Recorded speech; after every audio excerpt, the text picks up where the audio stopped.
Halo semuanya, rekan-rekan Ranah Suci Abadi, kita berjumpa kembali di channel My Novel. Sebelum alur ceritanya dimulai, jangan lupa subscribe dan nyalakan lonceng notifikasinya, agar tidak ketinggalan dengan update episode terbarunya. Jika suka silahkan like dan share, dan komen. Tanpa lama-lama lagi ayo, kita ke alur cerita. First Immortal of the Sword, Chapter 605.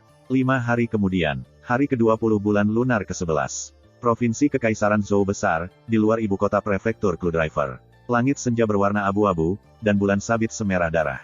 Membunuh, membunuh, membunuh. Teriakan dan suara pembantaian bergema di seluruh langit dan bumi. Sekelompok Grandmaster memimpin pasukan besar seniman bela diri saat mereka bentrok dengan segerombolan binatang buas di luar gerbang kota. Kawanan binatang buas yang padat melonjak seperti air pasang. Mereka praktis mengepung seluruh ibu kota prefektur Cluedriver. Barisan mereka terbentang sejauh mata memandang, seolah tanpa batas. Kota itu hanya memiliki sekitar 20 ahli realem Grandmaster, dan masing-masing memimpin satu peleton yang terdiri dari ratusan seniman bela diri ke medan pertempuran. Semuanya bermandikan darah. Banyak tokoh berdiri di atas tembok kota, menonton dengan gugup dari jauh. Kepala keluarga Yuan Wutong ada di antara mereka, alisnya berkerut dengan kekhawatiran yang mendalam. Pembantaian di bawah mengguncang langit, dan darah membentuk sungai yang cukup dalam untuk mengapungkan perisai. Berkali-kali, mereka menyerang garda depan binatang buas, menjauhkan mereka dari gerbang kota. Tanah basah oleh darah dan dipenuhi mayat. Tapi ada terlalu banyak makhluk roh, tidak peduli berapa banyak yang mereka bunuh, tidak ada habisnya bagi mereka. Lebih baru saja ditagih dari jauh. Pertempuran sudah berkecamuk selama 3 hari. Saat ini, banyak ahli dari pertempuran prefektur Cluedriver telah jatuh, dan orang-orang tidak melihat harapan untuk meraih kemenangan. Hanya dalam 1 bulan yang singkat, dunia telah berubah sepenuhnya. Di atas tembok kota, seseorang menghela nafas, ekspresinya suram. Yang lainnya sedih. Sebulan yang lalu, tanpa peringatan apapun, perubahan dramatis telah terjadi di seluruh Zhou Agung. Gelombang makhluk roh muncul dari gunung, sungai, danau, dan lautnya, membawa kehancuran ke dunia manusia. 8 pegunungan besar Yao juga telah berubah secara dramatis. Mereka tumbuh semakin berbahaya ketika satu demi satu kultivator dunia lain tiba, memproklamirkan diri sebagai penguasa gunung masing-masing, dan mengirim pasukan mereka ke dunia di bawah. Hanya dalam 1 bulan, seluruh Zhou Agung berada dalam kekacauan, itu telah menjadi jurang penderitaan. Kemanapun Anda memandang, ada konflik dan pertumpahan darah. Situasinya sangat buruk. Sekarang, dengan gelombang binatang buas yang naik, tidak ada yang tahu berapa banyak kota yang telah diselimuti dan dihancurkan. Mengingat keadaannya, apalagi warga biasa, bahkan seniman bela diri dari dunia fana berjuang untuk melindungi diri mereka sendiri. Saya mendengar bahwa lebih dari setengah prefektur provinsi kekaisaran telah jatuh ke dalam gelombang binatang buas. Jika kita tidak dapat menahan mereka, ibu kota prefektur Cluedriver selesai, desah Penatua Zhou Huaiqiu dari Blue River Sword Manor. Pengaturan apa yang telah kami buat untuk murid-murid kami? Mu Changtu, pemimpin Blue River Sword Manor berkata dengan muram. Master Sekte, para murid siap untuk pergi kapan saja, kata Zhou Huaiqiu. Bagus. Mu Changtu menganggukkan kepalanya. Jika ibu kota prefektur Cluedriver tidak dapat menahan mereka, pimpin para murid pergi sebelum terlambat.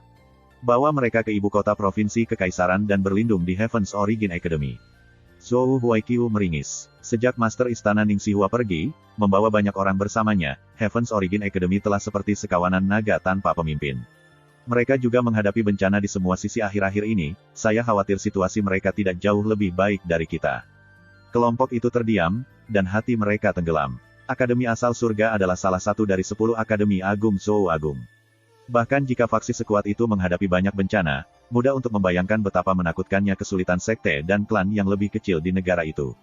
Itu mungkin sangat mirip dengan apa yang sedang terjadi pada mereka. Saya mendengar bahwa setengah bulan yang lalu, keluarga Kekaisaran Zhou Agung dan Sekte Pedang Naga tersembunyi tunduk pada faksi dunia lain itu, Pengadilan Iblis Penjara Surgawi. Mungkin tidak akan lama lagi para ahli dari Pengadilan Setan Penjara Surgawi membantu menyelesaikan semua bencana ini, seseorang mau tidak mau berkata. Pengadilan Iblis Penjara Surgawi. Ketika mereka mendengar nama ini, ekspresi kelompok berubah menjadi konflik. Sebulan yang lalu, tidak ada seorang pun di Zhou Agung yang mengetahui tentang mereka, namun sekarang, mereka sudah menjadi pengetahuan umum. Ini adalah faksi dari dunia lain, dan bahkan bawahan terlemahnya berada di alam penghindaran butir. Mereka datang dari lubang di penghalang spasial jauh di dalam Gunung Blutisel Yao, dan hanya dalam beberapa minggu, mereka telah menduduki 5 dari 8 pegunungan Yao besar. Bahkan beberapa dari 10 akademi besar Zhou Agung telah diserahkan ke Pengadilan Iblis Penjara Surgawi. Dan baru-baru ini, kabar bahwa bahkan keluarga Kekaisaran dan Sekte Pedang Naga tersembunyi telah menundukkan kepala mereka telah menyebar ke seluruh negeri. Zhou Agung sedang dalam kekacauan, dan dunia berubah dengan cepat. Siapa yang tidak terkejut? Saat itulah Yuan Wutong mendengus. Orang-orang dari dunia lain tidak bisa dipercaya. Karena perubahan zaman, orang-orang dunia lain itu memiliki kesempatan untuk menyerang Zhou Agung. Bagaimana mungkin mereka bisa membantu kita dengan kebaikan hati mereka? Tapi hanya dengan kekuatan Zhou Agung, bagaimana mungkin kita bertahan melawan pengadilan iblis penjara surgawi? Kata kepala keluarga Zhang Zian, matanya berkilat. Ini hanyalah tren dunia, mereka yang beradaptasi akan berkembang, dan mereka yang tidak bisa beradaptasi akan binasa. Ini baru sebulan, namun dunia sudah bergejolak seperti ini. Kedepannya, saya yakin pengadilan iblis penjara surgawi akan membuat peraturan di sini. Alis Yuan Wutong berkerut. Ini buruk. Tiba-tiba, ekspresi Mu Changtu berubah drastis. Semuanya, ikut aku. Saat dia berbicara, dia menembak ke depan. Dia sudah melompat dari tembok kota. Semua orang menoleh. Lebih jauh ke medan perang, mereka melihat beberapa makhluk roh dengan aura menakutkan memaksa pasukan mereka mundur berulang kali. Ketika barisan mereka pecah, banyak seniman bela diri dicabik-cabik dan dimakan. Pemandangan berdarah ini membuat hati merinding tak terhitung jumlahnya. Ayo, para ahli yang berkumpul di tembok kota tidak berani ragu. Mereka menyerang, satu demi satu. Namun, seiring berjalannya waktu, semakin banyak makhluk roh muncul, dan kekuatan mereka semakin meningkat. Tekanan pada Mu Changtu, Zhou Huaiqiu, Yuan Wutong, Zhang Zian, dan pakar top lainnya dari ibu kota prefektur Clue Driver meningkat pesat, dan ekspresi mereka sangat serius. Semuanya, kita tidak bisa menghentikan mereka. Di mana ada kehidupan di sana ada harapan. Ayo kabur. Seseorang berteriak. Mundur. Ibu kota prefektur Clue Driver dilanda di semua sisi oleh gelombang makhluk roh. Kami mungkin bisa kabur, tapi bagaimana dengan istri kami? Anak-anak kami, teman kita, kerabat kita, apa yang akan terjadi pada mereka? Kata yang lain, matanya merah. Maka kita harus berjuang sampai titik darah penghabisan. Bahkan jika kita mati, kita akan membunuh sepuasnya terlebih dahulu. Yuan Wutong menggertakkan giginya, dan ekspresinya dipenuhi dengan tekad. Situasi mereka sangat menyedihkan. Bagaimana dia bisa menyibukkan diri dengan hidup dan matinya sendiri? Membunuh, membunuh, membunuh mereka semua. Teriakan mengguncang langit, dan dunia diwarnai dengan darah. Itu sekejam mungkin. Makhluk roh bertarung tanpa mempedulikan nyawa mereka sendiri, menyerang dalam gelombang. Mereka berulang kali memaksa seniman bela diri bertahan kembali, dan segera, mereka hampir sampai di gerbang kota. Beberapa burung ganas melesat di udara, mencoba menyerang kota, hanya untuk disambut dengan panah-panah. Proyektil mengalir seperti air terjun. Bulan sabit yang jauh berwarna merah seperti darah, dan langit yang redup berangsur-angsur menjadi gelap. Malam semakin dekat. Melawan langit redup, pertumpahan darah, putus asa, perjuangan apokaliptik terjadi di depan gerbang kota. Menyembur, cakar tajam menemukan jalan ke dada Yuan Wutong, menebas ke dalam ususnya dan hampir mengeluarkan isi perutnya. Wajahnya memucat, dan dia terhuyung ke belakang. Ketika dia melihat ke atas, dia melihat makhluk roh di semua sisi, begitu banyak sehingga menutupi matahari. Dia tidak bisa membantu tetapi menyerah pada keputusasaan. Raungan tiba-tiba bergema di seluruh langit dan bumi, dan murid Yuan Wutong mengerut. Makhluk roh kucing setinggi beberapa lusin kaki menyerbu ke arahnya. Itu mengangkat cakarnya, masing-masing sepanjang satu kaki dan sangat tajam. Makhluk roh terdekat berkumpul dan mengelilinginya. Dia diserang di semua sisi. Yuan Wutong telah melihat angin dan hujan yang adil, tetapi bahkan dia tidak bisa menahan diri untuk menyerah pada keputusasaan. Wajahnya dipenuhi dengan kepahitan. Jadi bagaimana jika dia seorang Grandmaster? Dia masih manusia fana. Tapi saat itulah, raungan binatang yang dalam, tak terbatas, bergema di seluruh langit dan bumi, seperti dewa yang menabuh genderang surgawi. Itu bergema di seluruh langit yang gelap, memenuhi lanskap. Gedebuk, binatang roh besar yang akan menyerang Yuan Wutong tiba-tiba menegang seolah benar-benar ketakutan. Kemudian, ia jatuh lemas ke tanah, meratap sedih. Segera setelah itu, binatang lain di sekitar Yuan Wutong juga ikut meratap. Mereka semua sangat ketakutan sehingga mereka bersujud di tanah, gemetar dari ujung kepala sampai ujung kaki, bahkan terlalu takut untuk bergerak. Ini, mata Yuan Wutong melebar. Agar hal ini terjadi ketika hidupnya tergantung pada seutas benang, di ambang keputusasaan, membuat Yuan Wutong merasa seolah-olah dia sedang bermimpi. Apa yang terjadi? Surga saya, mengapa binatang roh itu? Keributan muncul di seluruh medan perang. Para prajurit yang berlumuran darah dan gagah berani semuanya tampak terperangah. Mereka menatap ke depan dengan bingung. Pasukan makhluk roh yang tampaknya tak ada habisnya yang menutupi lanskap tampaknya langsung kehilangan keinginan untuk bertarung. Semua berbaring bersujud di tanah berlumuran darah, meratap dan bergetar. Cahaya matahari terbenam menyinari gunung mayat dan lautan darah, serta ekspresi bingung para seniman bela diri. Mereka berdiri di sana dalam keadaan linglung, diam seperti patung. Ini apa yang terjadi? Mereka yang menonton dari tembok kota juga terpana. Sebelumnya, mereka semua mendengar raungan binatang yang tak terbatas itu.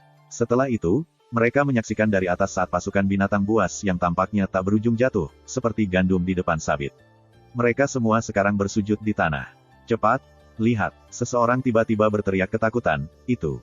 Semua orang secara naluriah melihat ke atas. Di kejauhan, di bawah naungan senja, kura-kura softshell setinggi 1000 kaki mendekat dari tepi Great Azure.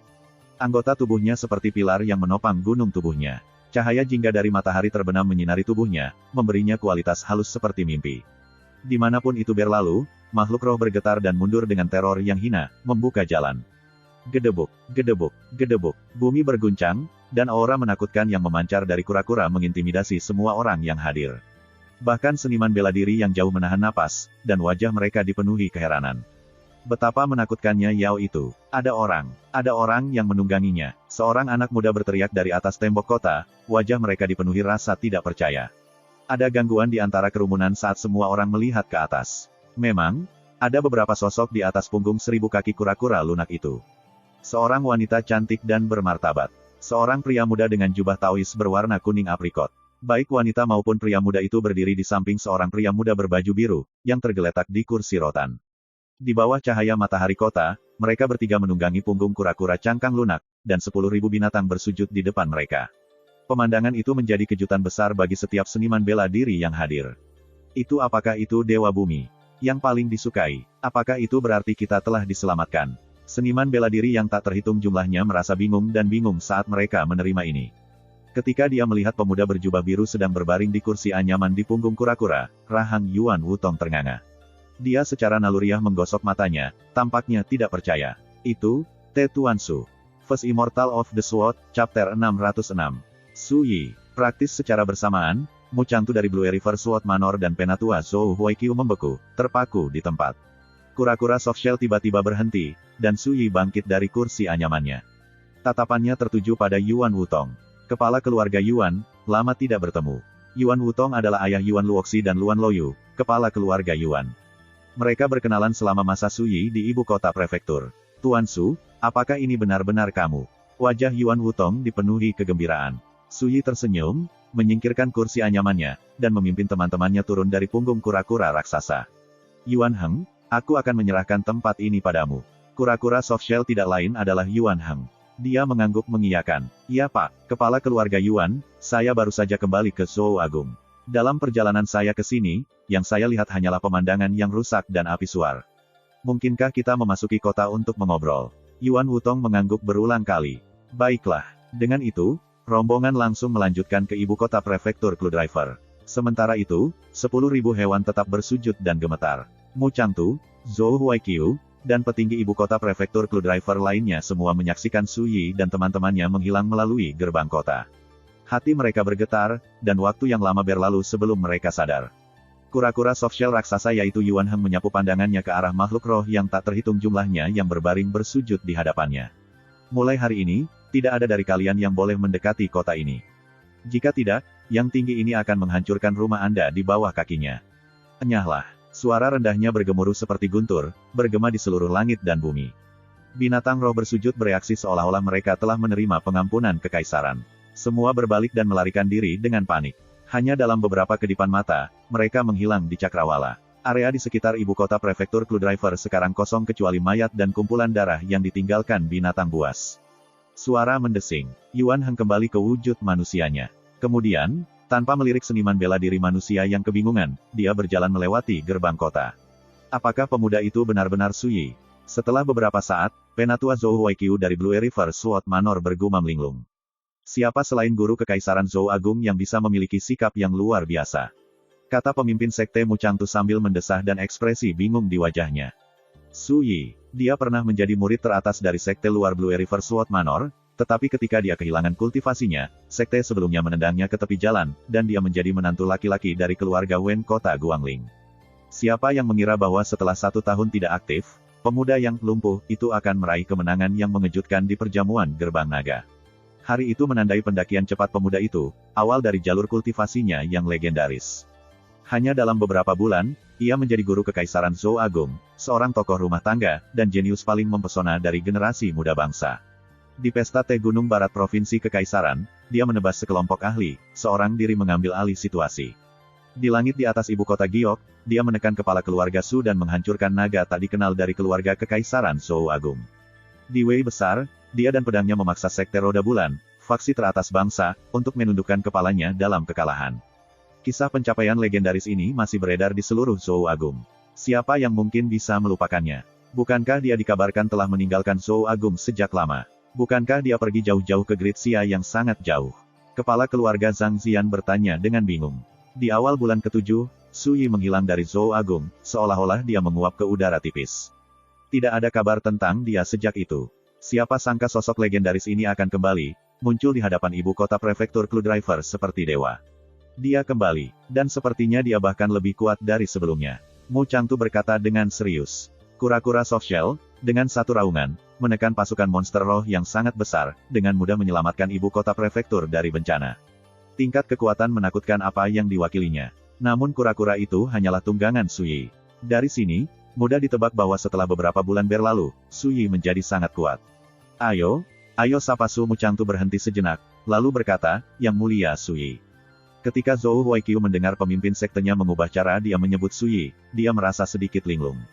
Belum lama ini, Su Yi tidak lebih dari murid sekte luar Blue River Sword Manor, dan kemudian dikeluarkan setelah kehilangan kultivasinya. Ini membuatnya menjadi bahan tertawaan. Namun sekarang, bahkan Mu Changtu, pemimpin Blue River Sword Manor, hanya bisa menatapnya dari jauh. Malam itu juga, ibu kota prefektur Clue Driver gempar. Pengajar kekaisaran dari Zhou Agung, jenius paling mempesona dari generasi muda, telah menghilang selama berbulan-bulan.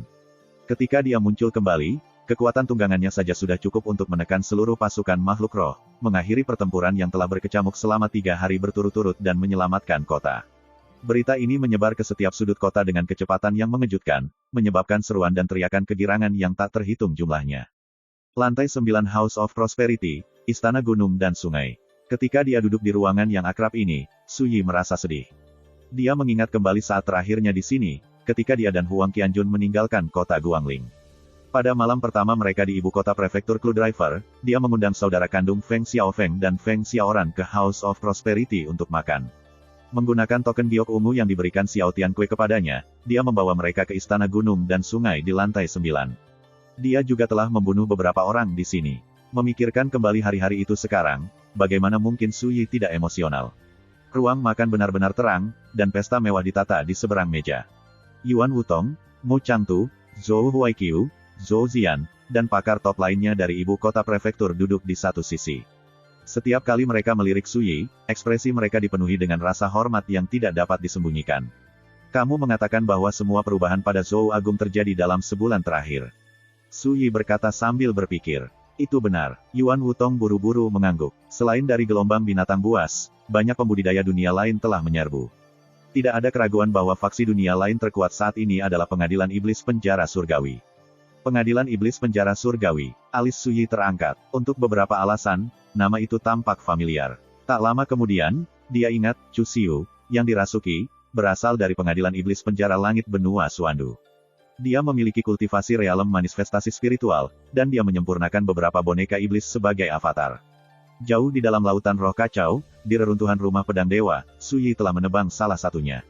Kemudian, di kota 9 tripod di Gritsia, Chu Xiu bergabung dengan Lei Feng dan Ting He, dua kultivator alam manifestasi spiritual dari Sekte Qin Yi Dao. Mereka bertiga berusaha menjebak dan membunuh Su Yi. Pada akhirnya, Lei Feng dan Ting He mati, sementara Chu Xiu kehilangan boneka iblis lainnya. Pada saat itu, Kaisar Xia memerintahkan penangkapan Chu Xiu. Namun, bahkan dengan semua kekuatan keluarga kekaisaran, Xia Agung tidak dapat menangkap yang dimiliki yang sangat licik sebelum kepergian Su Yi. Pengadilan Iblis Penjara Surgawi berasal dari benua Suandu, dan pasukannya telah menyusup ke Zhou Agung. Apakah ini terhubung dengan Chu Xiu? Alis Su Yi sedikit berkerut. Chu Xiu tahu betul bahwa dia berasal dari Zhou Agung. Kembali di Nine Tripod City, itu karena dia khawatir Chu Xiu yang licik dan berbahaya akan melanjutkan ke Zhou Agung sehingga dia mengambil dua tindakan balasan. Yang pertama adalah membuat Wang Jiu menggunakan kekuatan keluarga kekaisaran untuk menyampaikan pesan ke Akademi Asal Surga. Dalam pesannya, dia memberitahu Ning Xihua untuk memimpin teman dan keluarganya ke Lautan Roh Chaotic, di mana mereka bisa berlindung di dalam rumah pedang dewa. Yang kedua mengirim Yuan Hem untuk mengirimkan Mortal Edge dan pesan ke Broken Dragon Cliff. Naga Banjir Hitam, Yingke, kemudian melanjutkan ke Lautan Roh Kacau secara pribadi, di mana dia harus melindungi Ning Xihua dan yang lainnya dari bayang-bayang. Sekarang, ketika dia mendengar bahwa pasukan pengadilan iblis penjara surgawi telah menyebar ke seluruh Zou Agung, bagaimana mungkin Su Yi tidak khawatir? Saya senang saya membuat pengaturan dan mengirim semua orang untuk tinggal di rumah pedang dewa. Jika mereka tetap berada di dalam perbatasan Zou Agung, sulit untuk memprediksi apa konsekuensinya, pikir Su Yi. Apakah pengadilan iblis penjara surgawi kuat? Ge Qian hanya bisa bertanya. Benar, kata Yuan Wutong dengan muram. Dalam waktu kurang dari setengah bulan, faksi dunia lain ini menyapu Zou Agung, menempati 5 dari 8 pegunungan Yao Agung. Untuk apa mereka melakukan itu? Tanya Ge Qian. Rupanya, perubahan dunia paling memengaruhi 8 gunung agung Yao. Setiap gunung sekarang dipenuhi dengan energi spiritual yang mengejutkan, dan beberapa harta kuno yang telah lama terkubur telah muncul kembali, kata Mu Changtu dari Blue River Sword Manor. Mereka memiliki mata yang tajam, kata Su Yi. Saat energi spiritual langit dan bumi pulih, tidak ada tempat di Zou Agung yang akan mendapat manfaat lebih cepat dari 8 gunung agung Yao. Seiring berjalannya waktu, pegunungan Yao yang berbahaya pada akhirnya akan berubah menjadi tanah yang diberkahi oleh setiap pembudidaya yang ngiler. Dia berkelana ke Blood Thistle Yao Mountain dan Treasure Temple Yao Mountain. Dia secara alami sangat menyadari bahwa 30.000 tahun yang lalu, apa yang disebut zona bahaya ini adalah tempat yang diberkati dari ortodoksi kuno. Ambil Treasure Temple Yao Mountain, misalnya. Itu awalnya adalah tanah leluhur dari Taman Meditasi Prajna. Mendengar ini, Yuan Wutong dan yang lainnya langsung merasa tercerahkan. Yang mulia, baru-baru ini, ada desas-desus bahwa pasukan pengadilan iblis penjara surgawi telah memaksa keluarga kekaisaran Zou Agung dan Sekte Pedang Naga tersembunyi untuk tunduk. Kami sekarang takut Zou Agung telah menjadi wilayah faksi dunia lain. Mu Changtu menghela nafas. Su Yi sama sekali tidak terkejut dengan ini, juga tidak terlalu emosional tentang hal itu. Tidak ada yang bisa menghentikan perubahan ini. Selama tahun depan, dunia hanya akan berubah lebih banyak lagi. Bagi para pembudidaya, ini adalah transformasi yang tidak dapat diprediksi dan mencolok. Pertumpahan darah dan kekacauan pasti akan terjadi, serta peluang dan keberuntungan yang tak terhitung jumlahnya. Dia kemudian mengalihkan pandangannya ke arah Yuan Wutong dan yang lainnya.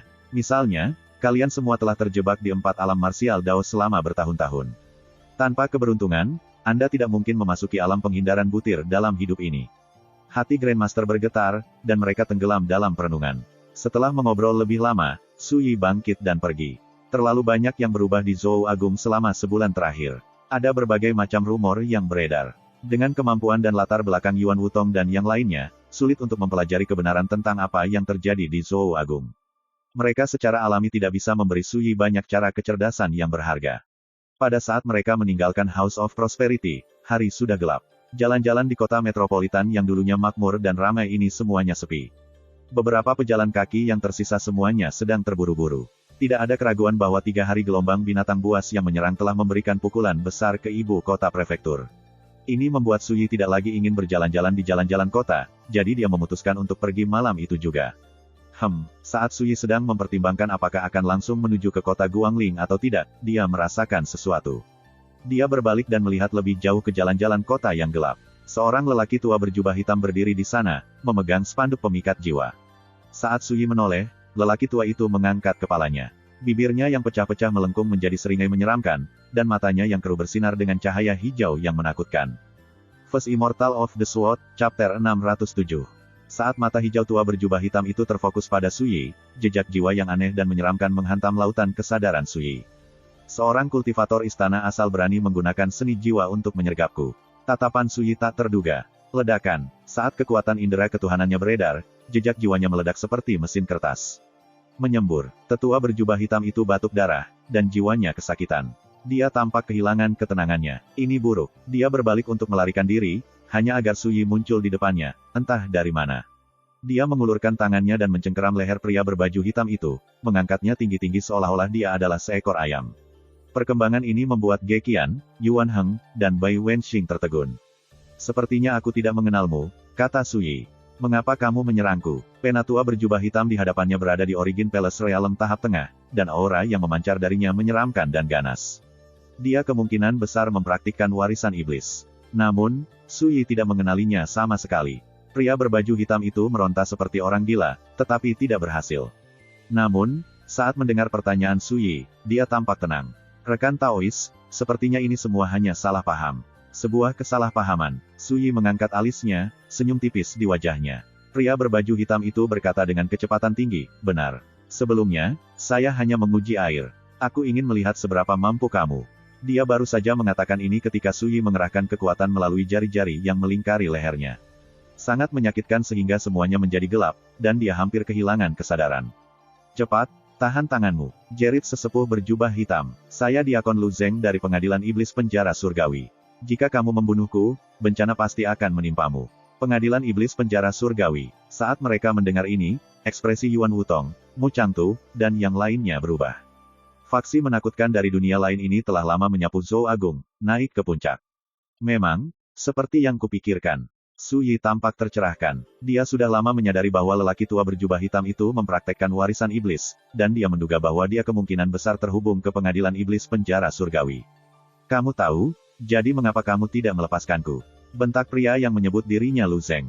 Sepertinya kamu tidak mau bekerja sama kecuali aku menggunakan beberapa metode tambahan. Baiklah kalau begitu, aku hanya akan mencari jiwamu secara langsung. Saat Su Yi berbicara, perasaan sucinya melesat seperti ujung pedang, menembus lautan kesadaran Lu Zeng. Jiwa Lu Zeng menderita, dan dia tidak bisa menahan tangis.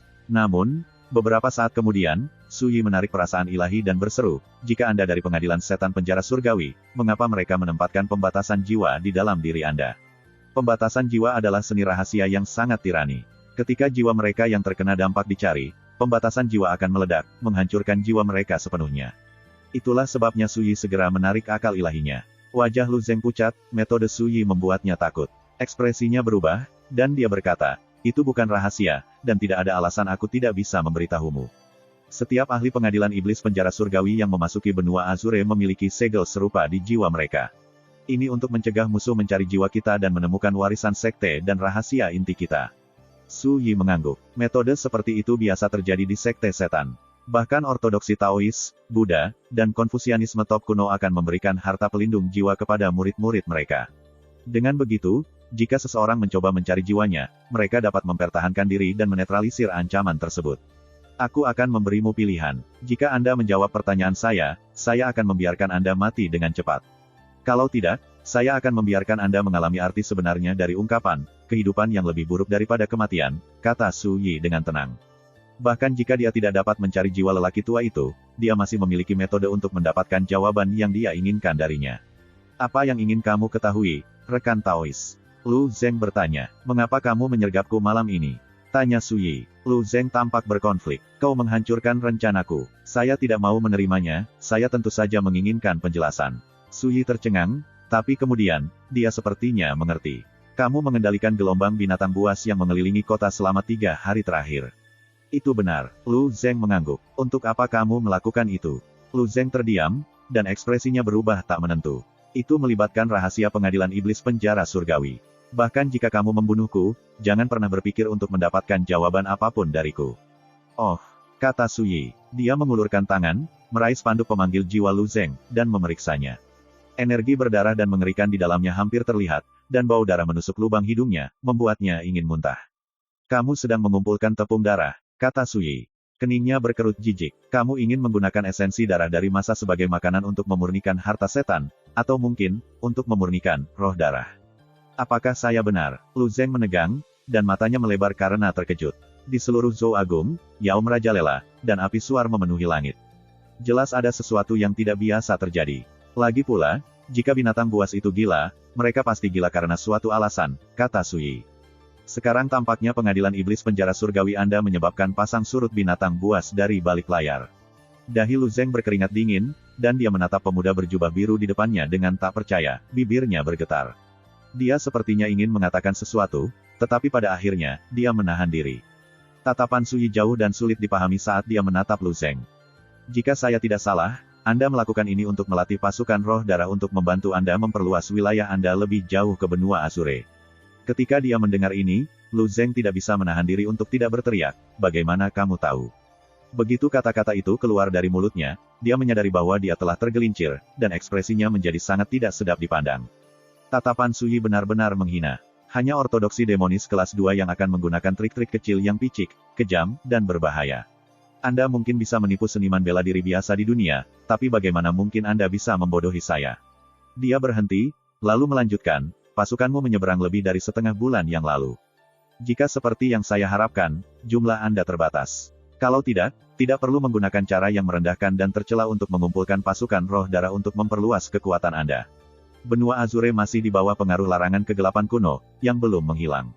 Bahkan jika dunia lain yang lebih kuat menyeberang, mereka akan menjadi pembudidaya alam inkarnasi spiritual, dan bahkan itu mendorongnya. Singkatnya, para ahli pengadilan iblis penjara surgawi yang telah datang sejauh ini hanyalah garda depanmu. Kamu kulit kepala Lu Zeng mati rasa, dan dia terlalu terkejut bahkan untuk berbicara dengan jelas. Ketika dia melihat kondisi mental Lu Zeng yang tidak stabil, Sui bertanya entah dari mana, di mana Chu Xiu. Penatua Chu, kata Lu Zeng, lalu segera menutup mulutnya. Jangan pernah berpikir untuk mencoba mengeluarkan jawaban dariku. Sui berkata sambil berpikir, jadi, dia adalah sesepuh dari pengadilan iblis penjara surgawimu. Sepertinya dia benar-benar melarikan diri dari Great Xia dan datang ke Great Zhou. Wajah Lu Zeng pucat pasi. Dia menggertakkan giginya dan tidak mengatakan apa-apa. Ketika Sui melihat ini, dia tertawa. Kalau begitu mari kita mengobrol tentang sesuatu yang tidak berhubungan. Akhir-akhir ini, ada desas-desus bahwa keluarga Kekaisaran Zhou Agung dan Sekte Pedang Naga tersembunyi telah menyerah. Benarkah itu? Lu Zeng ragu-ragu, tetapi pada akhirnya, dia mengangguk. Pengadilan setan penjara surgawi bukan satu-satunya faksi di benua Suandu yang menyeberang, bukan? Tanya Sui. Kamu tahu tentang benua Suandu? Seru Lu Zeng. Tentu saja, kata Sui. Penatua Chu, Anda pernah mengundang saya untuk berjanji pada diri saya untuk tujuan Anda, dan dia menjanjikan saya keuntungan sebesar surga itu sendiri. Sayangnya, setelah saya menolak, rasa malunya tampaknya telah berubah menjadi kemarahan. Dia kembali ke Zhou Agung untuk membalas dendam terhadap mereka yang berhubungan denganku. Lu Zeng tampak terperangah, seolah-olah dia disambar petir. Kamu adalah Sui. Sui tertawa. Bahkan kamu tahu namaku. Sepertinya Penatua Chu, Anda benar-benar telah datang ke Zhou Agung. Apakah dia memerintahkan kalian untuk mengawasi mereka yang terhubung dengan saya? Baru saat itulah Lu Zeng menyadari bahwa kata-kata Sui sebelumnya hanyalah jebakan lain. Dia melotot kesal. Bukankah orang ini agak terlalu licik? Biarkan aku memberitahumu, jangan pernah berpikir untuk mendapatkan jawaban lagi dariku. Lu Zeng berkata dengan tegas. Oh, tertawa Sui. Tidak apa-apa, saya sudah mempelajari apa yang ingin saya ketahui. Saat pernyataan ringan dan lapang ini melayang di udara. Kegentingan, dia mematahkan leher Lu Zeng, dan kepala lelaki tua itu terkulai lemas dari bahunya.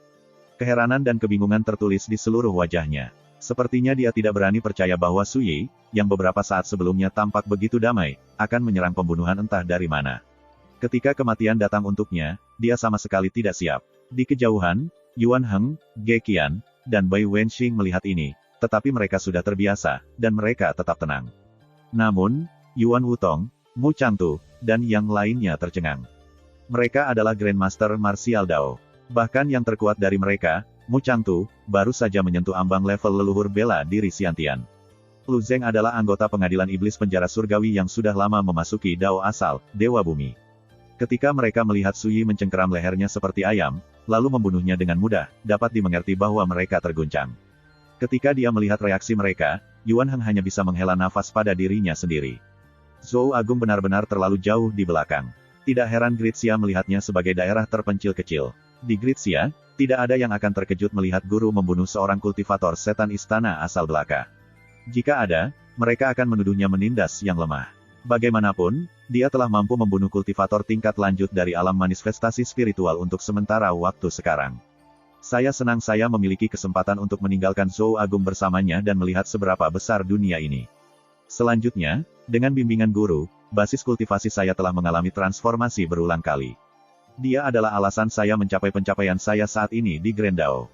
Seandainya saya tidak pernah bertemu dengannya, saya khawatir saya akan tetap berada di Zhou Agung selamanya, terjebak, tidak dapat melewati ambang alam penghindaran butir, atau bahkan mengambil bentuk manusia. Sebelum bertemu Sui, dia sudah lama terjebak. Proses menjalani metamorfosis telah membuatnya bingung selama ratusan tahun. Hanya beberapa bulan yang singkat sejak dia mulai mengikuti Sui, tapi dia sudah menjadi kultivator Yao sejati dari alam bintang berkumpul. Dan dia bahkan mengolah segel Xuanwu Overlord, warisan yang tiada taranya. Saat itulah Sui menyalakan sebatang api di ujung jarinya. Itu langsung membakar mayat Lu Zeng, hanya menyisakan abu. Sui kemudian memeriksa apa yang dia ambil dari kultivator setan, spanduk pemanggil jiwa, tombak pendek berwarna darah, tumpukan batu roh dan obat-obatan spiritual, dan berbagai macam barang lainnya. Akhirnya, tatapan Sui tertuju pada jimat hitam. First Immortal of the Sword, Chapter 608. Jimat hitam itu berbentuk khas, hampir seperti rantai, dengan pola memutar yang aneh terukir di permukaannya. Su Yi mengambilnya dan memeriksanya. Dia segera menyadari itu adalah jimat pemberi sinyal untuk meminta bala bantuan. Aku harus mencari kesempatan untuk menghancurkannya dan melihat banyak mangsa yang bisa kuambil dari pengadilan iblis penjara surgawi, pikir Su Yi. Dia menyingkirkannya dan spanduk pemikat jiwa, tapi dia tidak mau repot-repot untuk melirik barang-barang Lu Zeng yang lain. Ayo pergi. Su Yi melirik Yuan Wuton dan yang lainnya, lalu berbalik dan berjalan menuju kegelapan yang jauh. Teman-temannya bergegas mengejarnya. Tuan Su, jaga dirimu. Yuan Wutong mengepalkan tinjunya. Mu Changtu dan yang lainnya juga mengepalkan tangan. Meskipun Su Yi pergi tanpa mengucapkan selamat tinggal, siapa yang berani memperlakukannya dengan tidak hormat? Lagi pula, jika Su Yi dan teman-temannya tidak muncul malam ini, Prefektur Cluedriver mungkin sudah jatuh ke gelombang binatang buas yang mengamuk. Di luar ibu kota Prefektur Cluedriver, tepi Great Azure. Malam itu sepi, dengan keheningan di semua sisi. Su Yi berhenti, dan setelah ragu sejenak, dia melanjutkan melawan arus. Jika dia melanjutkan ke hulu, dia akan mencapai kota Guangling. Disitulah Su Yi pertama kali membangkitkan kenangan masa lalunya, tapi dia juga membuat banyak kenangan baru di sana. Tuan, kemana kita akan pergi? Yuan Heng hanya bisa bertanya. Saya khawatir setelah ini saya tidak akan kembali ke Zhou Agung. Saya ingin mengambil kesempatan ini untuk melihat-lihat, kata Su Yi dengan santai. Zhou Agung, bisa dibilang, adalah semacam negara asal baginya sekarang setelah dia bereinkarnasi. Tapi itu pada akhirnya bukanlah tanah kelahirannya yang sebenarnya. Saat dia mengejar Grandao yang lebih tinggi, dia pasti akan menjelajah semakin jauh dari negara kecil dan terpencil ini. Karena itu, dia ingin memanfaatkan kesempatan ini untuk melihat-lihat dan mengucapkan selamat tinggal. Mereka berkata, rumah adalah di mana hati berada, dan Zhou Agung akan tetap berada di hatinya selamanya. Pagi-pagi, di luar kota Guangling, Su Yi menatap tembok kota yang sudah dikenalnya, dan sosok-sosok muncul tanpa diminta di benaknya. Wen Lingsui yang lincah dan cantik. Qin King yang cerdas dan serakah. Wen Changtai yang jujur dan sederhana.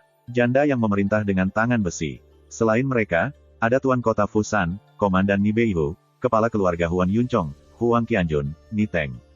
Namun, kota Guangling jelas telah berubah, dia terakhir di sini. Di luar kota, tanah dipenuhi dengan mayat binatang roh. Dindingnya berlumuran darah, dan banyak bagian telah terbelah atau runtuh. Di masa lalu, kota akan ramai dan ramai pada jam-jam awal ini. Namun sekarang, satu-satunya orang yang mereka lihat adalah sekelompok penjaga bersenjata yang berpatroli di kota. Ini meminjamkan tempat penghematan tambahan. Tidak ada keraguan bahwa makhluk roh juga telah menyerang kota Guangling, tetapi pengaruh mereka relatif kecil. Su Yi melangkah dengan percaya diri melewati gerbang kota. Dia mengikuti jalan yang sudah dikenalnya dan melihat Pineclut Sword Manor. Dia masih ingat ketika, sebagai menantu keluarga Wen, dia datang ke sini secara teratur. Dia datang untuk menemui adik iparnya, Wen Lingsui, ketika kelas berakhir untuk hari itu. Saat dia berkeliaran di jalan-jalan kota, dia secara tidak sengaja menemukan dirinya di Blue Evans Street, dan dia melihat klinik aprikot di kejauhan. Su Yi pernah tinggal di Apricot Cottage, halaman kecil di belakang klinik. Di sanalah dia memperoleh labu pemelihara jiwa dari Wu Ruokyu gerbang pembawa kematian, dan di sanalah dia pertama kali bertemu King Wan. Bahkan pada dini hari, ada antrean yang sangat besar di luar klinik. Tidak seperti di masa lalu, sebagian besar pasien adalah seniman bela diri. Mereka semua mengenakan pakaian berlumuran darah, dan rambut mereka acak-acakan. Tampaknya mereka baru saja mengatasi pertempuran berdarah. Tunggu di sini sebentar, Su Yi memerintahkan teman-temannya. Kemudian, dia melangkah ke klinik aprikot. Di dalam, semua orang sibuk mungkin. Pramugari, Hu Qian, secara pribadi membantu membalut luka seorang seniman bela diri. Bau darah yang kental bercampur dengan aroma tanaman obat, dan kombinasi itu mengiritasi hidungnya. Saat Su Yi masuk, seorang pelayan mendongak dengan bingung. Tuan muda, apakah Anda di sini untuk menemui dokter? Su Yi menggelengkan kepalanya. Kamu bisa terus melakukan apa yang kamu lakukan. Terlepas dari kebingungannya, klinik itu terlalu sibuk baginya untuk memperhatikan Su Yi lebih jauh, jadi pelayan itu segera kembali bekerja. Su Yi melanjutkan melalui pintu belakang klinik dan tiba di klinik aprikot. Di sana, dia melihat 3 bangunan berubin abu-abu yang disusun seperti karakter, taman sayur, dan teralis. Pohon belalang yang tebal dan kuat berdiri di tengah halaman, di samping sebuah sumur. Sinar matahari pagi yang cerah menyinari halaman, membuatnya tampak luar biasa damai. Halaman itu sama seperti di masa lalu. Pasti ada yang mampir untuk membersihkan dan melakukan perawatan secara rutin. Semuanya sangat bersih. Su Yi mengeluarkan kursi anyamannya, lalu berbaring di bawah pohon belalang tua. Dia merasa tenang tak terlukiskan. Bayangan saat dia tinggal di halaman ini naik tanpa diminta ke kesadarannya. Angin sepoi-sepoi bertiup, dan cabang-cabang pohon belalang tua bergoyang, dedaunannya bergemerisik. Su Yi menatapnya. Tiba-tiba, dia membeku, tertegun. Pohon belalang tua itu memiliki jejak kesadaran. Apakah kamu menyapaku? Su Yi bertanya dengan lembut. Cabang-cabang pohon belalang tua itu bergoyang-goyang seolah gembira. Su Yi tersenyum. Dia bisa menebak apa yang terjadi. Selama berada di Apricot Cottage, dia telah membimbing kultivasi King Wan di halaman ini. Lebih jauh lagi, ketika dia berkultivasi di sini, dia mengumpulkan energi spiritual langit dan bumi. Pohon belalang tua juga mendapat banyak manfaat dari ini. Sekarang energi spiritual langit dan bumi berangsur-angsur pulih, pohon, dengan akarnya tertanam kuat di bumi, secara alami telah mencapai kesadaran. Dengan fondasimu sebagai pohon belalang biasa, kamu mencapai spiritualitas karena kehadiranku. Pertimbangkan bahwa keberuntungan Anda, yang lebih langka dan lebih berharga adalah takdir mempertemukan kita sekali lagi. Baiklah kalau begitu, kita ditakdirkan untuk bertemu, jadi aku akan membantumu sekali lagi. Su Yi bangkit dari kursi anyamannya, mengangkat tangannya, dan menguraikan sesuatu di langit. Gumpalan dao mantra kayu terbentuk menjadi cahaya hijau berkabut dan disemprotkan dari ujung jari Su Yi. Hanya dalam beberapa saat, cahaya menguraikan dekrit yang mendalam dan rumit. Pergi, Su Yi dengan lembut mengetuknya. Dekrit yang digariskan dengan dao mantra kayu berubah menjadi cahaya hijau berkabut dan melonjak menjadi pohon belalang tua. Su Yi kemudian meletakkan tangannya di belakang dan menonton dalam diam. Saat itu sudah musim dingin, dan kulit pohon itu kering dan pecah-pecah, sementara ranting-rantingnya gundul. Namun segera, energi spiritual berkumpul dari segala arah dan menetes ke pohon, memandikannya. Cabang-cabang pohon yang abu-abu dan kosong tampak subur dengan kekuatan hidup yang padat, berubah menjadi cerah dan hijau. Daun baru yang segar bertunas, lalu tumbuh seperti orang gila. Hanya dalam beberapa saat, pohon itu menjadi hijau dan penuh vitalitas. Kekuatan hidup yang padat memenuhi halaman, membuat setiap napas menjadi menyenangkan dan menenangkan. Jika orang-orang memperlakukanmu dengan baik, tetaplah di sini dan lindungi mereka. Jika Anda melakukannya, Anda dapat mengkonsumsi energi spiritual langit dan bumi dan mendapat manfaat dari dupa dan kesalehan para penyembah. Anda tidak perlu takut gagal menjadi objek pemujaan, dan kultivasi Anda akan berjalan dengan lancar, kata Su Yi dengan santai. Tapi jika mereka serakah, dan jika mereka mencoba menggunakan kayumu untuk menyuling obat, kamu bisa pergi dan mencari Grand Dao sendiri. Bagaimanapun, kamu sekarang adalah apa yang oleh orang-orang di Zhou Agung disebut sebagai Yaoling, atau Roh Yao. Jika pohon seperti Anda mempertahankan hati yang teguh dan baik hati, suatu hari Anda pasti akan mendukung dunia Anda sendiri. Dengan itu, Su Yi berbalik dan pergi. Saat dia melangkah melewati gerbang halaman, dia merasakan pencerahan yang tak dapat dijelaskan dengan baik di dalam hatinya, dan senyum tipis muncul tanpa diminta di bibirnya. Saya baru saja menyelesaikan ikatan karma duniawi kecil, namun itu menyelesaikan dan menyublimkan Dao Heart saya. Sungguh takdir yang menarik. Pada saat dia kembali ke Zhou Agung, kultivasinya sudah berada di alam bintang pengumpul tahap akhir. Dia telah menghabiskan perjalanannya di sini merenungkan bagaimana menyelesaikan kesengsaraan manifestasi spiritualnya yang tidak dapat diprediksi. Pada akhirnya, perenungan Su Yi membawanya ke sebuah jalan, dia akan mencari jawaban di dalam hatinya. Tidak perlu memikirkan basis kultivasinya lebih jauh. Selama dia terus melunakkannya, dia secara alami akan mencapai puncak alam bintang pengumpulan. Itu adalah Dao Heart-nya yang paling mungkin menunjukkan kelemahan saat dia membuktikan Dao-nya dan mengatasi kesengsaraannya. Bagaimanapun, meskipun Dao Heart-nya kokoh, dia ternoda oleh karma kehidupan masa lalunya. Ketika dia mengalami kesengsaraan, dan ketika kekuatannya yang aneh dan tak terduga menyerangnya, kelemahan ini mungkin akan berakibat fatal. Inilah sebabnya, setelah kembali ke Zhou Agung, Su Yi tidak bergegas ke lautan roh kacau untuk berkumpul kembali dengan Ning Xihua, Cha Jin, dan yang lainnya. Sebaliknya, dia memilih untuk kembali ke tempat yang sudah dikenalnya, seolah memutar kembali waktu. Dengan melakukan itu, dia dapat menenangkan hatinya dan menyelesaikan beberapa belenggu halus dunia fana jauh di dalam hatinya. Itu sebabnya dia kembali ke kota Guangling. Namun, bahkan Su Yi pun tidak akan menduga bahwa memberikan keberuntungan pada pohon belalang Apricot Cottage yang tua akan memiliki efek seperti itu. Tapi kemudian, itu masuk akal. Ketika saya meninggalkan Apricot Cottage, saya mengatakan bahwa jika takdir membawa kita bersama lagi, saya tidak keberatan memberikan keberuntungan kepada pohon belalang. Itu mungkin tampak seperti pernyataan yang tidak dipikirkan, tetapi sebenarnya, itu adalah awal dari karma di antara kami. Inilah yang dimaksud umat Buddha ketika mereka mengatakan ada alasan di balik setiap tegukan dan setiap gigitan, pikir Su Yi dalam hati. Dia sangat menyadari bahwa, bahkan jika dia lupa tentang selingan kecil yang sepele dan sederhana ini, dan bahkan jika itu tidak berpengaruh pada masa depannya, ikatan karma ini adalah keberuntungan yang menantang surga bagi pohon belalang. Ketika Su Yi meninggalkan klinik aprikot, tidak ada yang memperhatikannya. Namun, Orang-orang di dalamnya segera menghirup aroma yang menyegarkan dan menyenangkan. Baunya luar biasa. Kenapa aku tiba-tiba merasa jauh lebih baik? Aroma apa ini? Saat para pasien dan pelayan bercakap-cakap, pelayan Hukuan dan dokter klinik dengan cepat menemukan sumber wewangian tersebut. Semuanya berkumpul di Apricot Cottage. Ketika mereka melihat pohon belalang yang semarak dan subur yang ditutupi dedaunan meskipun angin musim dingin yang menusuk, semuanya membeku di tempat. Ini, apakah pohon belalang tua mencapai perasaan? Mereka semua tercengang, dan mereka segera berdiskusi. Berdiri di dekat pohon belalang menenangkan hati dan jiwa mereka. Dengan setiap napas, kehangatan yang nyaman mengalir melalui mereka. Tak lama kemudian, dahan pohon bergoyang, dan bunga belalang seputih salju melayang ke udara. Ketika mereka mendarat di prajurit yang terluka, bunganya menghilang, seperti salju yang mencair menjadi air. Yang mengejutkan mereka, para seniman bela diri yang terluka menemukan bahwa luka mereka bersatu kembali dengan kecepatan yang mengejutkan. Hanya dalam beberapa saat, mereka sama bagusnya dengan yang baru. Beberapa dari mereka, yang tidak terluka, menerima manfaat lain. Darah dan ki mereka tumbuh subur, dan tubuh mereka dipenuhi dengan kekuatan. Sebuah keajaiban. Ini benar-benar keajaiban. Astaga, bagaimana pohon belalang tua bisa berubah secara dramatis? Apakah itu benar-benar mencapai perasaan? Sebuah hiruk pikuk suara terdengar.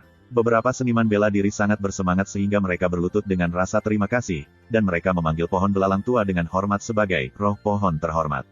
Pelayan, Hukuan, berdiri di sana dalam keadaan linglung beberapa saat sebelum bergumam, mungkinkah pohon belalang tua itu menerima pencerahan dari mantan menantu keluarga Wen? Apakah itu sebabnya itu berubah? First Immortal of the Sword, Chapter 609. Klinik luar Apricot. Ketika dia melihat Suyi, Ge Qian mau tidak mau berkata, "Yang mulia, sebelumnya, sepertinya ada fluktuasi spiritual yang aneh di sana." Yuan Heng dan Bai Wenxing juga menoleh.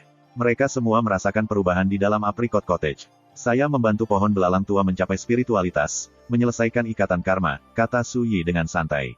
Dia melirik ke arah gerbang barat kota Guangling. Di barat, ledakan trompet perang memenuhi langit, bercampur dengan suara pertempuran dan raungan binatang buas. "Ayo, mari kita lihat." Suyi mulai berjalan menuju kebisingan. Sepanjang jalan, jalanan sepi. Mereka hampir tidak melihat pejalan kaki lain. Ketika mereka mendekati gerbang barat kota, mereka melihat banyak seniman bela diri yang ditempatkan di atas tembok kota. Gerbang kota terbuka, dan mereka dapat dengan jelas melihat tim seniman bela diri lapis baja terkunci dalam pertempuran sengit dengan sekelompok makhluk roh. Pertempuran itu intens, tetapi dalam skala kecil. Ada paling banyak 100 binatang buas, dan mereka tidak terlalu kuat. Mereka tidak seberapa dibandingkan dengan gelombang binatang yang menyerang ibu kota prefektur Cluedriver. Selain itu, para seniman bela diri jelas terlatih, dan mereka bekerja sama dengan baik. Saat mereka membunuh binatang buas, mereka menderita cedera sesekali, tetapi mereka tidak dalam banyak bahaya. Pemimpin mereka, seorang pendekar pedang muda, sangat luar biasa, dan dia menunjukkan keterampilan yang luar biasa. Li Moyun, hanya setelah jeda yang mengejutkan, Suyi ingat siapa pemuda ini. Dari 3 klan besar kota Guangling, keluarga Li menduduki peringkat pertama. Dahulu kala, Li Moyun adalah sosok teratas generasi muda kota Guangling. Namun, dia sangat tergila-gila dengan Wen Lingzhao, dan dia melihat suaminya yang tidak berharga sebagai perusak pemandangan. Dia bahkan berusaha menyingkirkan Suyi. Hanya ketika mereka bertemu lagi di ibu kota prefektur Cluedriver, Li Moyun menyaksikan kekuatan Suyi dan menyerah untuk melawannya. Suyi, sementara itu, tidak pernah peduli dengan sosok kecil seperti Li Moyun. Jika bukan karena ingatannya yang luar biasa dan bahwa mereka bertemu di sini dari semua tempat, dia mungkin tidak akan pernah membiarkan Li Moyun berpikir 2 kali. Suyi kemudian menatap ke dinding, di mana dia melihat banyak sosok yang dikenalnya. Ada Tuan Kota Fusan, Komandan Penjaga, Ni Beihu, dan Kepala Keluarga Li Tianhan, Huang Yunchong, dan Wen Changjing, serta petinggi kota Guangling lainnya. Ni Teng, Wen Juyuan, Wen Shaobei, dan beberapa seniman bela diri generasi muda lainnya juga ada di sana. Ni Teng khususnya jelas tumbuh lebih kuat. Dia sudah berada di alam Grandmaster. Auranya mantap, dan fondasinya kokoh. Tidak buruk sama sekali, pikir Suyi. Kembali ketika dia tinggal di kota Guangling, Ni Beihu mencoba yang terbaik untuk mengatur agar Ni Teng melayani di sisi Suyi. Namun, harga diri Ni Teng yang kuat berarti dia tidak mau menerima pengaturan ini. Ini hanya membuat Suyi semakin mengagumi pemuda mantap itu, jadi dia mengajarinya teknik kultivasi. Tidak ada keraguan bahwa Ni Teng telah mencapai alam Grandmaster setelah hanya 8 bulan yang singkat sebagian karena teknik kultivasi yang diberikan Suyi kepadanya. Tentu saja, itu juga sebagian karena semangat bersaing Ni Teng sendiri. Minta Ni Teng bekerja bersama Suyi. Sekelompok seniman bela diri lain sedang berpatroli, dan ketika mereka melihat kelompok Suyi, pemimpinnya, seorang pria parubaya yang teguh berteriak, menurutmu ini apa? Anda serius di sini untuk menonton kegembiraan sekarang sepanjang waktu. Cepat dan pergi, gelombang binatang buas akan segera datang. Bahkan dengan Grandmaster Ni di sekitar, jika binatang itu berhasil masuk ke kota, kamu tidak akan hidup untuk menonton pertunjukan lagi, kan? Su Yi tercengang, sementara Yuan Heng tertawa. Grandmaster Ni, maksudmu pemuda di atas tembok kota itu? Wajah pria parubaya itu dipenuhi rasa hormat. Itu benar, Grandmaster Ni sama sekali tidak sederhana. Dia adalah anggota pertama dari generasi muda kota Guangling yang menjadi Grandmaster, dan selama sebulan terakhir, hanya karena dia ada di sini untuk membela kita menghentikan serangan berulang-ulang binatang itu. Yuan Heng tertegun. Apakah begitu? Tapi sepertinya saya ingat bahwa orang pertama di generasi muda kota Guangling yang masuk ke alam Grandmaster adalah orang lain. Pria parubaya itu mengerutkan alisnya sambil berpikir, lalu berkata seolah tercerahkan, apakah kamu mengacu pada guru kekaisaran Zhou Agung, Su Yi? Memang benar dia pernah menjadi menantu keluarga Wen, tetapi jika Anda benar-benar memahaminya, dia bukan dari kota Guangling. Prajurit itu berhenti di sini dan menghela nafas. Sekarang setelah kamu menyebutkannya, sudah lama sejak kami menerima kabar tentang Imperial Preceptor Su. Rumor mengatakan bahwa dia pergi ke Gritsia untuk melanjutkan kultivasinya dan dia tidak akan pernah kembali. Seniman bela diri lain tidak bisa tidak menambahkan, jika dia ada di sini, bagaimana dia bisa membiarkan Zhou Agung tenggelam dalam kekerasan dan pergolakan seperti itu? Seniman bela diri lainnya juga sedih. Ekspresi Yuan Heng berubah sedikit aneh, dan dia hanya bisa melirik Su Yi. Ini adalah pertama kalinya dia mengetahui bahwa Su Yi telah lama menerima gelar pengajar kekaisaran di Zhou Agung. Su Yi tidak peduli sama sekali. Dia mendengarkan, tetapi pikirannya ada di tempat lain. Bahkan jika Imperial Preceptor Su ada di sini, bagaimana mungkin dia bisa menghentikan ahli dunia lain dari pengadilan iblis penjara surgawi?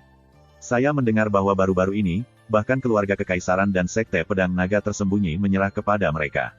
Desah penjaga lain. Singkatnya, dunia sedang kacau. Sudahlah Imperial Preceptor Su, bahkan jika dia ada di sini, dia sendiri tidak akan cukup untuk mengubah situasi Zhou Agung.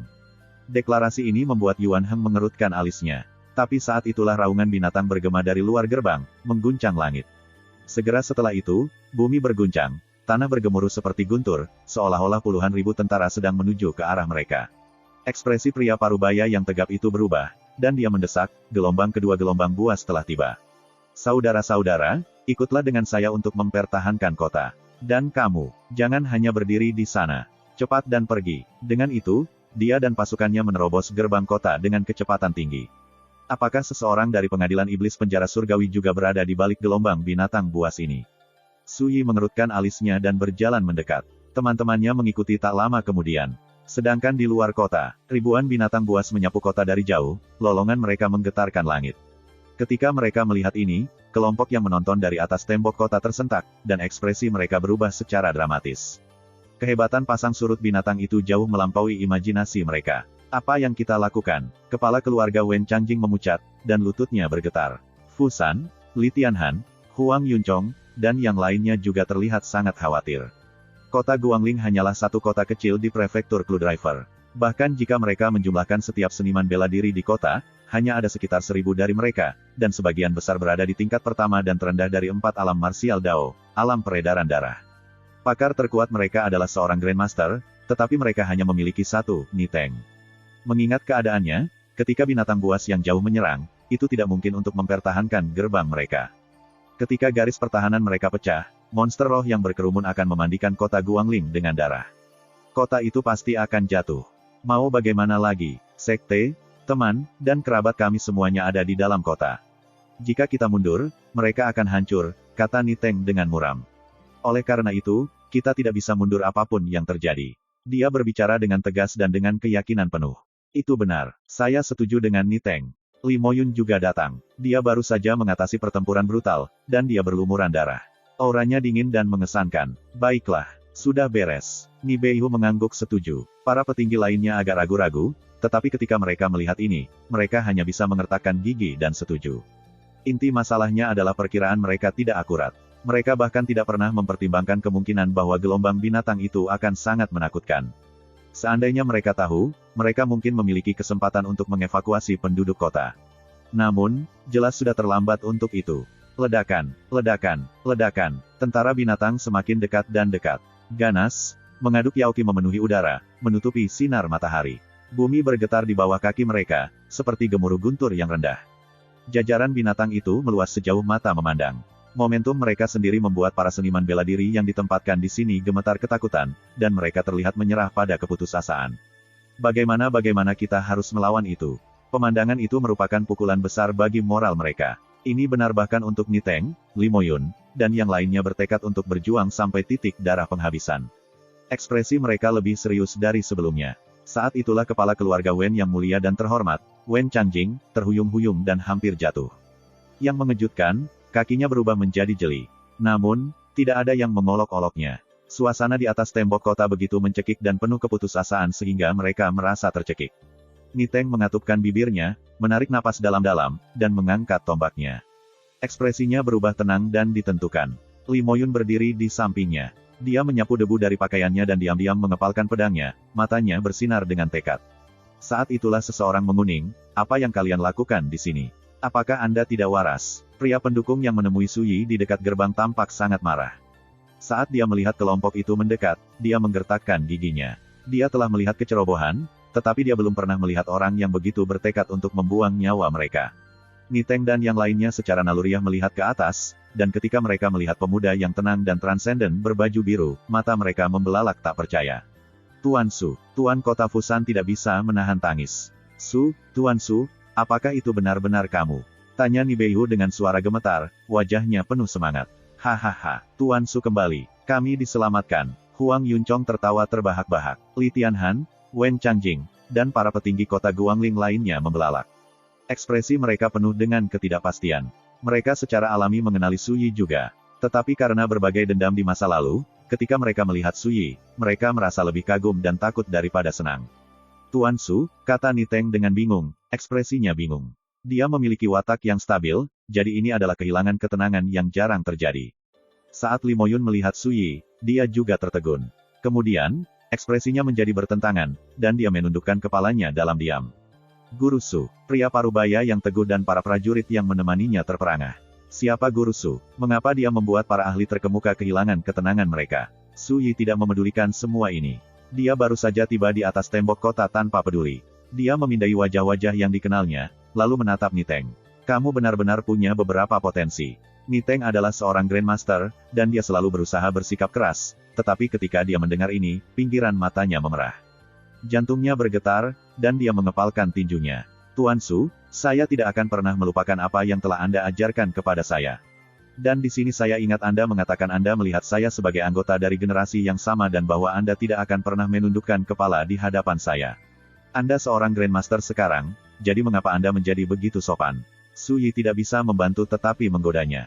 Saat mengingat kembali masa-masa itu, Niteng langsung merasa sedikit canggung. Dia berkata dengan malu-malu, "Saat itu, saya masih muda dan sembrono. Saya tidak tahu ketinggian langit atau kedalaman bumi. Sekarang saya seorang Grandmaster, saya akhirnya mengerti kesenjangan antara kami, itu sebesar celah antara langit dan bumi. Bagaimana mungkin saya bisa memperlakukan Anda dengan tidak hormat?" "Sudah cukup." Suyi melambai, lalu melirik pasukan binatang buas yang merambah. "Yuan Heng, aku akan menyerahkannya padamu." "Ya Pak." Yuan Heng dengan sungguh-sungguh mengangguk. First Immortal of the Sword, Chapter 610. Sebelumnya, perhatian orang banyak terfokus pada Suyi. Hanya ketika Suyi menyebutkannya barulah mereka melirik Yuan Heng. "Tuan Su, ada ribuan makhluk roh. Bukankah membiarkan saudara Yuan Heng melawan mereka sendiri terlalu berbahaya? Basis kultivasi kami mungkin kurang, tapi kami bersedia bertarung bersamanya dan menekan malapetaka ini," kata Nibeihu dengan sungguh-sungguh. Yang lainnya mengangguk. Namun, berhati-hati seperti biasanya, Gekian tidak tahan lagi. "Semuanya, yakinlah. Bahkan jika ada puluhan ribu, mereka tidak akan mampu menerima satu pun raungan dari Yuan Heng." Kelompok itu langsung bingung. Maksudnya itu apa? Yuan Heng, bagaimanapun, menyeringai. Dia berbalik dan melompat dari tembok kota. Di bawah sinar matahari, tubuhnya yang tinggi dan tegap tiba-tiba terangkat setinggi mungkin. Lengan bajunya mengepul di sekelilingnya saat dia tiba-tiba meledak dengan Yaoki. Ledakan itu melonjak ke langit, awan pecah, dan langit dilemparkan ke dalam kekacauan. Mata orang banyak melebar. Mereka melihat suanwu ilusi yang sangat besar melayang di atas Yuan Heng. Auranya yang tak terbatas menutupi matahari. Mereka semua menahan napas, dan tubuh mereka menegang.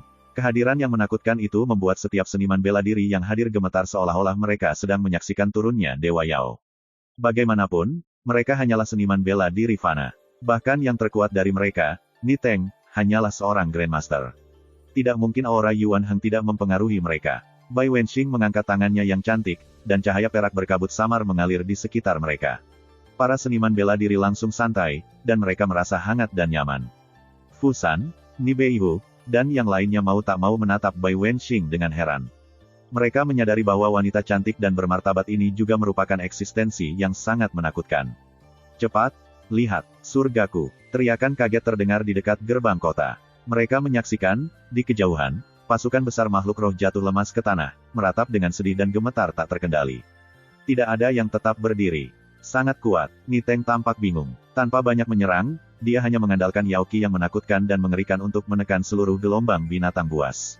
Ini adalah metode dari Earthly Immortal. Yang lain yang hadir saling memandang, terlalu heran untuk berkata-kata. Tuan, haruskah saya membunuh mereka atau mengampuni mereka? Yuan Heng berdiri di langit yang jauh, ekspresinya serius saat dia mengepalkan tinjunya.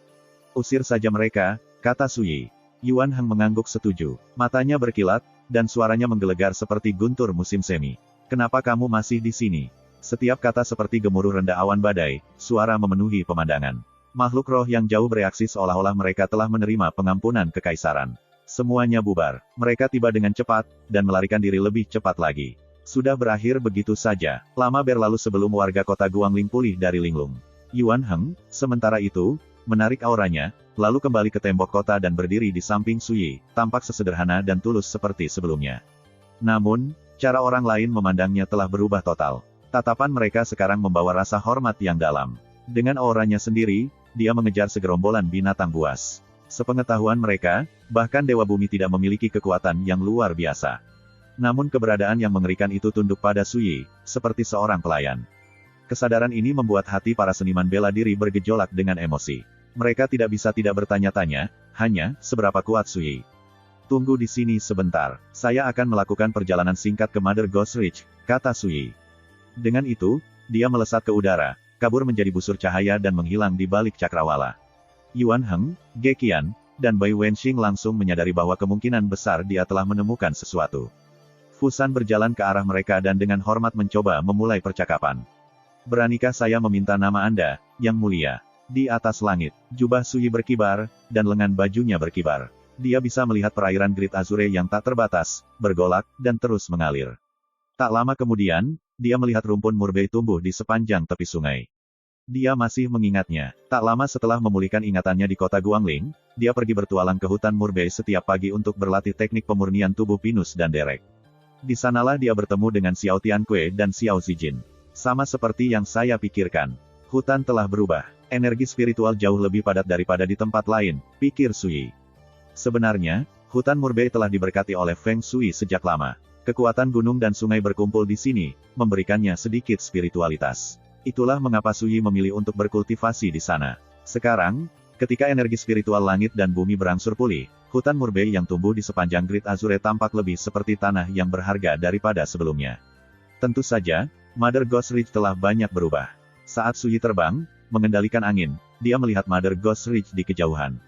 Kabut jahat memenuhi langitnya, dan energi spiritual berlimpah. Itu terlihat sangat aneh. Suara mendesing. Suyi melayang turun ke bumi, mendarat di tengah gunung.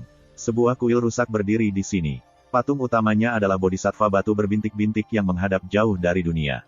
Itu terinspirasi oleh ungkapan, ketika ditanya mengapa mereka memalingkan muka dari dunia, bodhisattva menghela nafas, orang-orang tidak mau menoleh. Disinilah Suyi menebang mayat Yin 6 pemotongan. Ketika Suyi tiba, dia melihat kuil diselimuti kabut yang mengerikan, seperti awan kelam. Seluruh lanskap gelap dan mendung. Penampakan yang tak terhitung jumlahnya tersebar di seluruh halaman kuil, sementara lentera merah tergantung di cabang-cabang pohon di sekitarnya.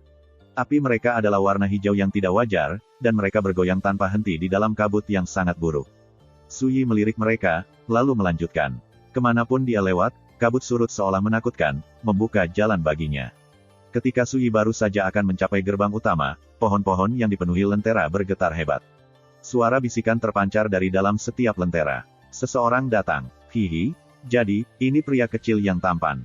Apakah dia di sini untuk mencari keberuntungan juga? Itu tidak baik. Itu tidak berbeda dengan bunuh diri. Titik. Suara-suara itu sembunyi-sembunyi, seperti hantu, dan menyeramkan. Suyi mengerutkan alisnya dan melambaikan lengan bajunya. Api bening mengelilingi lentera, langsung membakarnya menjadi abu.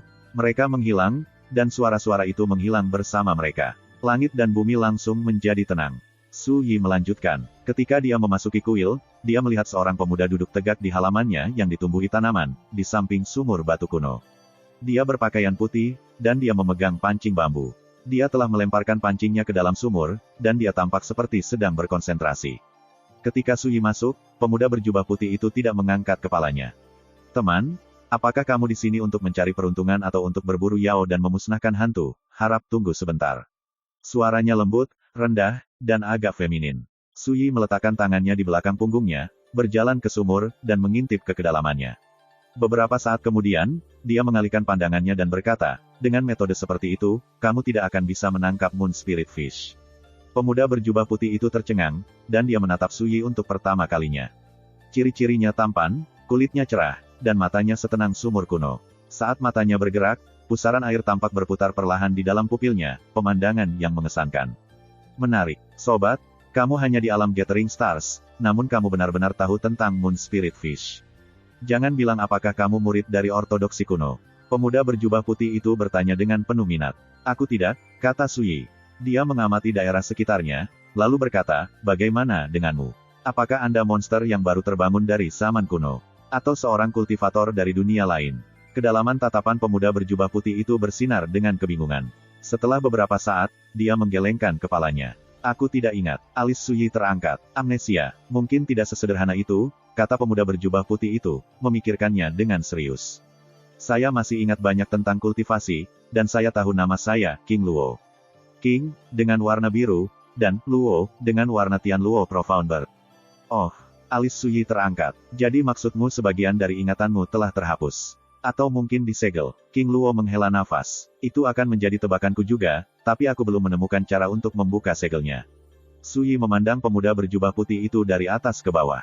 Lalu apakah kamu ingat kapan dan di mana kamu membangkitkan kesadaran yang kamu miliki sekarang? King Luo memikirkannya, lalu berkata, setengah bulan yang lalu, aku terbangun di dalam kuburan. Saya menerobos peti mati dan memanjat keluar, hanya untuk menyadari bahwa saya tidak ingat asal-usul saya. Di sini, dia berhenti dan menghela nafas. Saya memeriksa kuburan yang telah saya kubur berkali-kali, dan saya mencari setiap sudut dan celah gunung ini, tetapi saya tidak menemukan petunjuk apapun. Tidak ada masalah dengan peti mati tempatmu berada. Terlepas dari dirinya sendiri, Su Yi tertarik. Dia tahu bahwa King Luo tidak berbohong.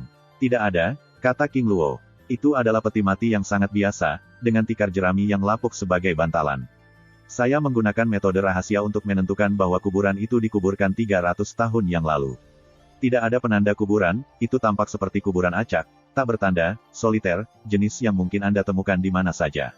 Saya pernah berkelana ke kota Guangling terdekat dan membaca di gunung, hanya untuk menemukan bahwa tidak ada yang saya pelajari yang tampaknya berhubungan dengan asal-usul saya. King Luo berhenti di sini dan mengusap dahinya dengan kecewa. Perasaan ini sama sekali tidak menyenangkan.